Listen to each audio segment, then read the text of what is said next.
Siamo qui nelle zone del Monte Acuto e siamo in un bellissimo paese ad Ala dei Sardi. Sono qui con Roberto Mette della Proloco locale. Andremo adesso a fare un giro qui nel paese che è davvero interessante, strepitoso, prima perché si vede granito dappertutto, quindi una caratteristica locale, ma poi il numero dei murales molto belli, poi ce ne sono tantissimi, che con lui ne vedremo qualcheduno.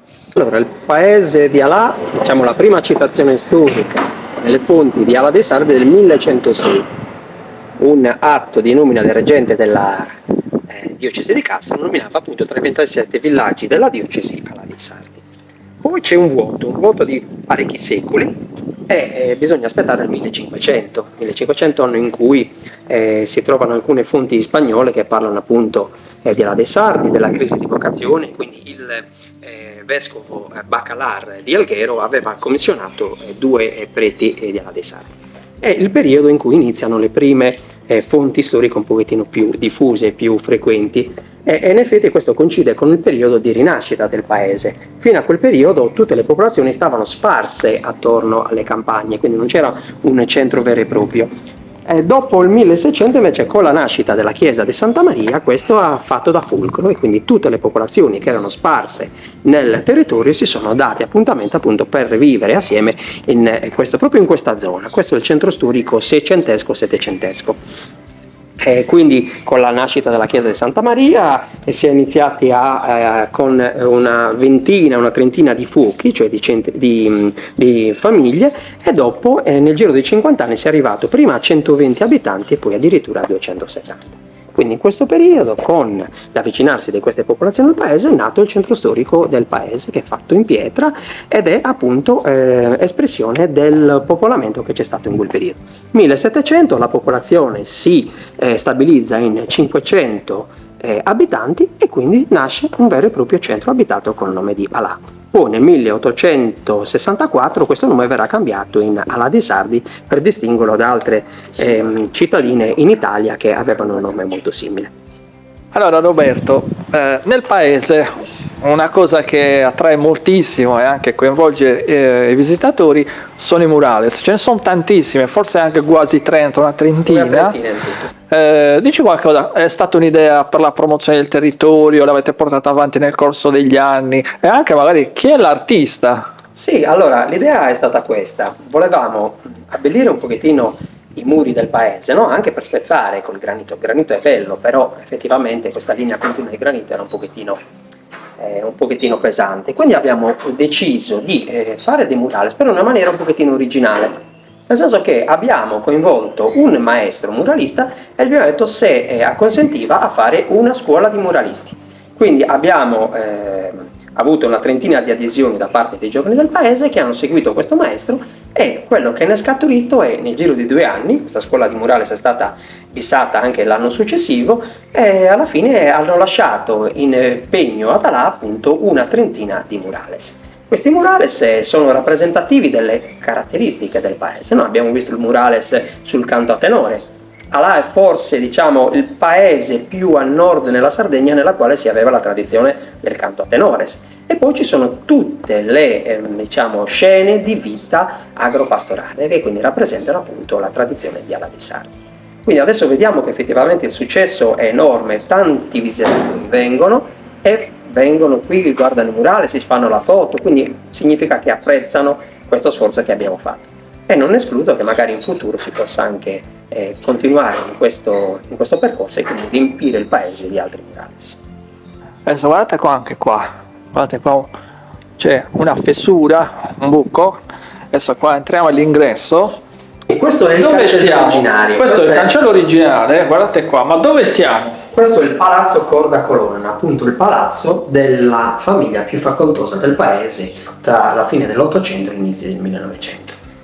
Era un palazzo della famiglia che aveva subito una graziazione, come abbiamo detto, e quindi queste persone poi alla fine si premurirono per evitare che si manifestasse di nuovo questa evenienza. Quindi per esempio fu fatto questo cancello per stabilire una sorta di distacco da fuori, e quella fessura che hai fatto vedere prima è una fessura dalla quale veniva immesso dal piano di sopra, poi vedremo appunto il buco dove veniva messo il fucile nel caso servisse appunto difendersi dalle persone che potevano... Scusami, questa parte qua è originale. Sì, questa Quindi è stata lasciata dall'amministrazione comunale originale. Nella fase di restauro, vedete, questi sono tutti i mattoni originali con la gratta e il cancello d'ingresso. Noi saliamo e tu mi hai fatto notare, guardate questo, in lingua sarda, vedete, c'è tutto un elenco di giochi che si facevano prima. Giochi antichi, sì. Guardate,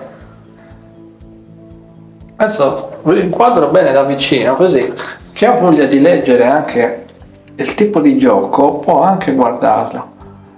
Vedete, qua c'è il racconto di come si faceva il gioco. Sì, a cosa serviva, come veniva utilizzato dai bambini e come si costruiva.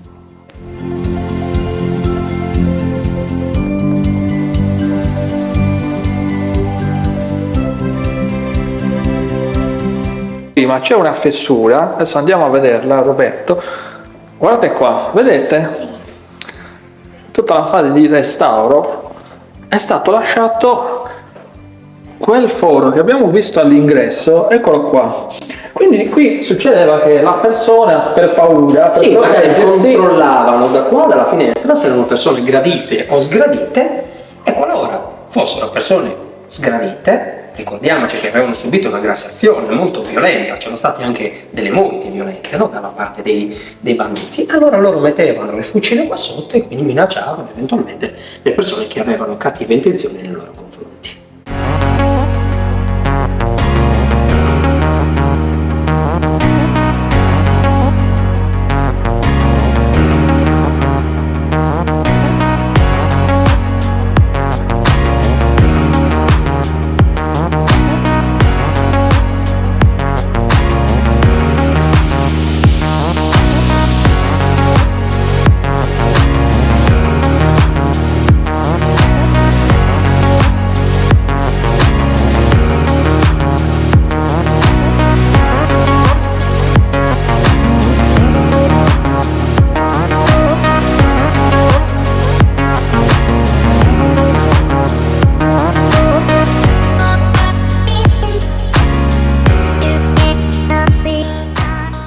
Allora, siamo qui ad Ala dei Sardi in un sito archeologico molto interessante. Adesso ne parliamo insieme qui all'archeologa Giovanna Fondoni. È una bellissima fonte.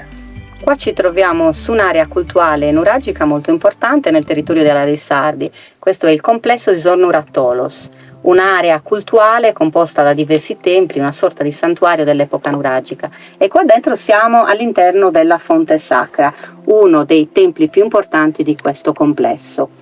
Qua potete vedere proprio la celletta della fonte in cui c'è sempre l'acqua. Qua c'è una vena perenne che tiene l'acqua veramente tutto l'anno, anche in casi di siccità come quello di quest'anno. Come potete vedere è una celletta di forma quadrangolare in cui nella parte del fondo è presente una sorta di fessura dalla quale in origine doveva uscire l'acqua. Oggi probabilmente con il cambiamento dell'altezza della sorgente l'acqua fuoriesce filtrando tra le rocce, però in origine doveva provenire da questa parte, poi probabilmente è cambiata. La parte superiore di questa stanzetta della cella della fonte è coperta a piattabanda, cioè lastre disposte in orizzontale, sebbene ci sia quella parte un po' che scala. E questo è il gradino d'ingresso alla parte della cella dove si deposita l'acqua, alla quale si accede tramite un piccolo spazio, un atrio dove siamo posizionati noi, che doveva essere in origine lastricato. Si conserva parte del lastricato. Anche questo è un ambiente di forma rettangolare con dei banconi sedili, una sorta di panchine di pietra dove siamo seduti noi oggi, che serviva per accogliere i fedeli che venivano qua in occasione dei culti o comunque per accedere all'acqua sacra, ma probabilmente anche per depositare delle offerte. Negli scavi che sono stati fatti in questa fonte è stato trovato un vasettino di ceramica proprio depositato su questo bancone sedile. Qua sotto, sotto questo lastricato passa una canalizzazione che doveva portare l'acqua della celletta della camera della fonte al di fuori dell'edificio in caso di troppo pieno, diremmo noi oggi, cioè quando il livello dell'acqua superava il gradino della fonte, c'era un sistema di canalizzazione che la portava all'esterno. Questo piccolo atrio doveva essere coperto. Si discute su come dovesse essere coperto. Chi ha scavato qua sostiene che per via di questo piccolo aggetto, cioè se notate le pareti sembrano inclinarsi leggermente verso l'interno, ci fosse una copertura in lastre di pietra. Non solo sulla base di questo, ma anche sulla base di alcune lastre di granito che sono state trovate nei materiali di risulta di uno scavo fatto da tombaroli, da scavatori abusivi. Purtroppo tutto il sito, tutto il complesso di Solnura-Tolos è stato interessato da scavi clandestini veramente dall'inizio del Novecento, probabilmente anche prima, fino a tempi abbastanza recenti. E in uno di questi scavi sono state trovate è stata trovata la terra di risulta, la terra buttata dai tombaroli, all'interno della quale erano presenti delle lastre piatte che si è ipotizzato venissero da questa struttura, ma anche qualche reperto, un braccialetto a sezione circolare, diversi frammenti di ceramica che assieme a quelli dello scavo fatto qui dall'archeologa Paola Basoli ha portato ad adattare questa fonte tra il bronzo finale e l'età del ferro, quindi almeno 3000 anni fa. Poi gli scavi più recenti tentano di retrodatare un po' il complesso ad un periodo di qualche secolo precedente. Comunque in linea di massima i materiali ritrovati in questa parte del santuario portano a quel periodo. Allora, qui sì, abbiamo l'architrave che chiude la copertura della fonte, al di sopra c'è quello che noi chiamiamo finestrino di scarico. È una soluzione architettonica molto usata in epoca nuragica, presente anche nei nuraghi. Non si sa esattamente a che cosa servisse. Alcuni studiosi sostengono che servisse a scaricare in parte il peso della struttura per non gravare troppo sull'architrave.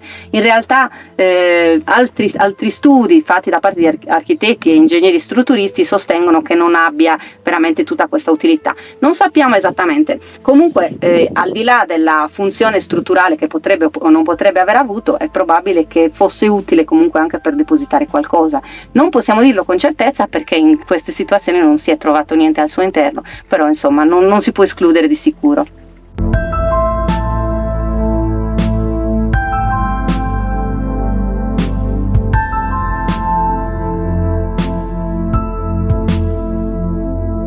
Benissimo Giovanna, allora adesso noi qua stiamo guardando le scale che erano quelle di ingresso. Sì, ingresso che è ricavato all'interno di un recinto sacro, noto anche come temenos, un recinto sempre presente nei luoghi di culto di epoca nuragica che serviva a delimitare l'area sacra, fino ad arrivare al primo atrio della fonte. Questo spazio è in parte lastricato. Abbiamo un primo atrio di forma rettangolare, vedete, con queste due sorta di bracci laterali, poi il primo accesso e si accede a quell'altro atrio o vestibolo che abbiamo visto con i banconi sedili, certamente un ambiente aggettante, cioè che chiudeva in questo modo. Invece qua continua l'ambiente con un corridoio cieco che prosegue fino al retro della fonte, però questo corridoio è chiuso da un muro, da una sorta di braccio che si collega al recinto sacro e che blocca in questo punto l'accesso e la prosecuzione, quindi probabilmente dietro non si poteva andare.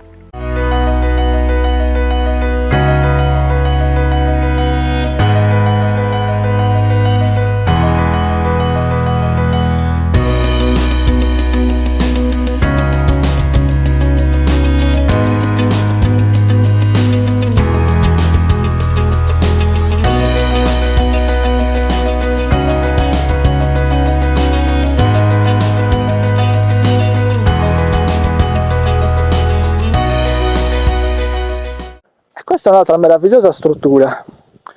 Allora Giovanna, siamo sempre qui con Giovanna Fondoni, adesso ve lo mostriamo. Ci vuoi raccontare qualcosa? Già all'ingresso è spettacolare. Allora sì, Questo è un altro tempio che fa parte del complesso cultuale di Sonnuratolos. Questo è un tempio circolare con vestibolo, un tipo di tempio forse meno conosciuto rispetto alle fonti sacre, pozzi sacri, però è molto particolare. È costituito da una camera circolare anche molto grande, alla quale si accede attraverso un vestibolo rettangolare dove siamo noi ora. Come vedete è di dimensioni abbastanza grandi, è su un altro livello rispetto alla fonte sacra, fa parte di un percorso cultuale che portava ad accedere a diversi templi fino ad arrivare alla punta, diciamo, di questa altura. Qua siamo nel vestibolo che doveva essere lastricato e attraverso questo ingresso architravato si entra nella camera vera e propria del tempio. Anche qua era presente un bancone sedile del quale si conserva qualche parte, forse utilizzato per dei riti, per culti o anche per sedersi per i pellegrini che venivano qua. È molto interessante la muratura di questo tempio, come vedete ha un aggetto, anche qua le pareti si inclinano verso l'interno, quindi probabilmente la muratura saliva più in alto di quanto conservato oggi, solo che si discute su come fosse coperto. Se la copertura fosse in elementi di legno ed elementi vegetali in genere o se fosse parzialmente coperta con pietre. Anche qua gli interventi di scavi abusivi sono stati tantissimi, purtroppo il sito è stato anche danneggiato, però sono stati fatti degli scavi qualcuno anche in anni recenti, sono venuti fuori diversi dati interessanti, ritrovamenti importanti, tra cui una collana ritrovata all'esterno.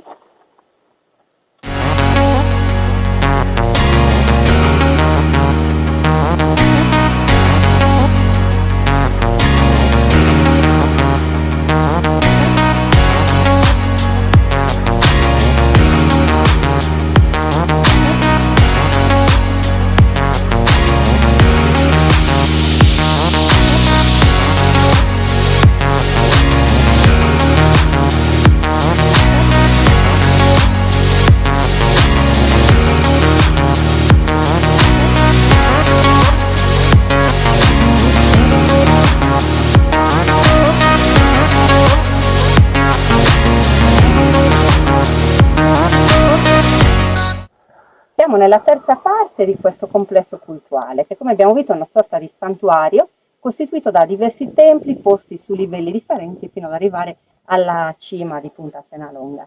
Qua abbiamo il tempio a Megaron, quello più in alto, è un tempio molto tipico dell'età nuragica che prende il nome dalla somiglianza con i Megaron greci, con queste strutture molto tipiche dell'architettura greca, soprattutto micenea, ed è costituito da una camera normalmente rettangolare alla quale si accede attraverso un piccolo vestibolo aperto.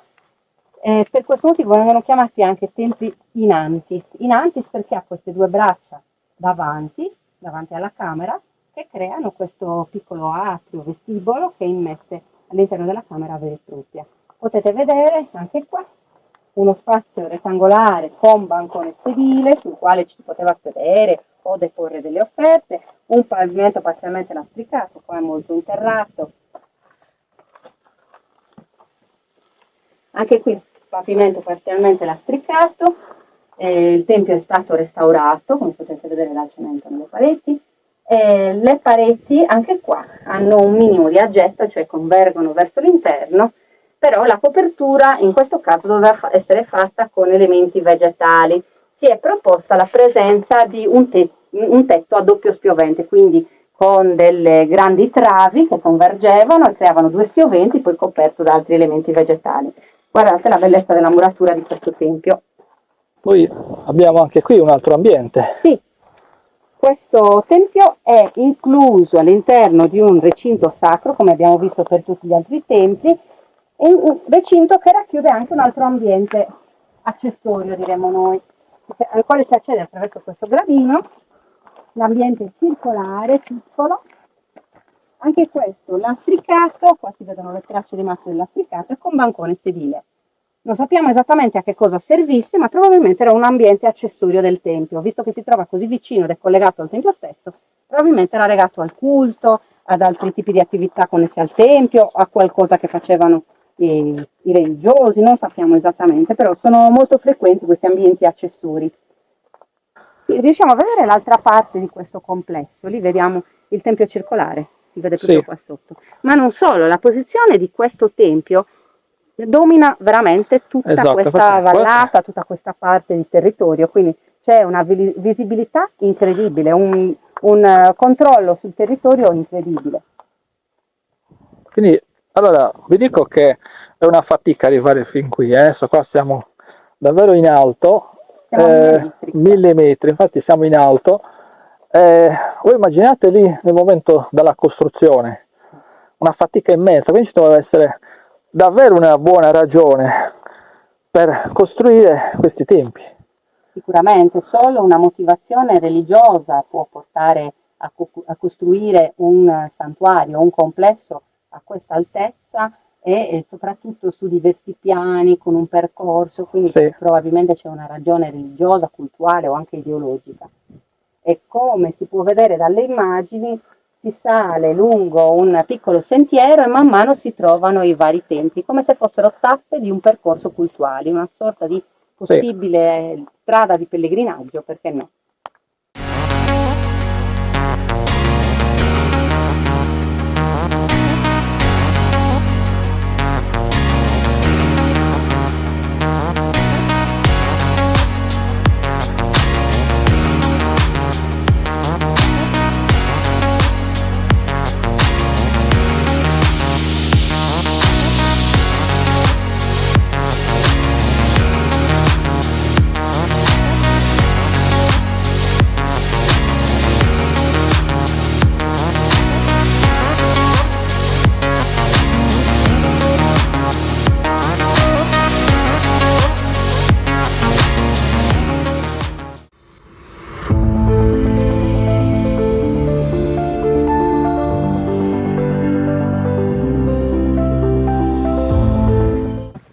Allora, abbiamo fatto questo giro bellissimo con l'archeologo Vanna Fondoni. Io ringrazio a te, voglio ringraziare anche l'associazione Andamentas che se ne occupa, lo tiene pulito, quindi bisogna dare il merito a questi ragazzi che se ne occupano.